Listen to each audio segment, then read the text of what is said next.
একটি সুখবর। মুক্তবেণী ত্রিবেণীতে শুরু হচ্ছে কুম্ভ মেলা। অবাক হচ্ছেন? শাহী স্নান 11 ফেব্রুয়ারি থেকে 14 ফেব্রুয়ারি। জায়গাটি অবশ্যই ত্রিবেণী। হাওড়া থেকে ট্রেন ধরে কাটোয়া লোকালে ত্রিবেণী নামুন।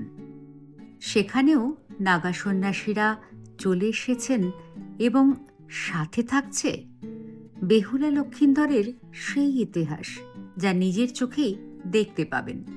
অবাক হচ্ছেন তো? অবাক হবার কিছু নেই, কারণ এই খবরটি অনেকেই জানে না। তাই সবাইকে জানানোর জন্য আপনারা অবশ্যই শেয়ার করে দিন এই খবরটি। আর যারা যারা স্নান করতে যেতে চান কুম্ভয়, তাহলে চলে যান ত্রিবেণীতে। ত্রিবেণীতে গিয়ে আশা করি আপনাদের সকলের সঙ্গে দেখা হবে। যারা যারা যেতে চান অবশ্যই কমেন্ট করে জানান, আর ভালো লাগলে অবশ্যই একটা লাইক করুন আর শেয়ার করে দিন আপনার বন্ধুদের সেই গঙ্গায় পুণ্য স্নানের জন্য। 11 থেকে 13 ফেব্রুয়ারি স্নান রয়েছে, শাহী স্নান, এবং মেলাটি চলবে 14 তারিখ পর্যন্ত। তাই চলে আসুন ত্রিবেণীতে।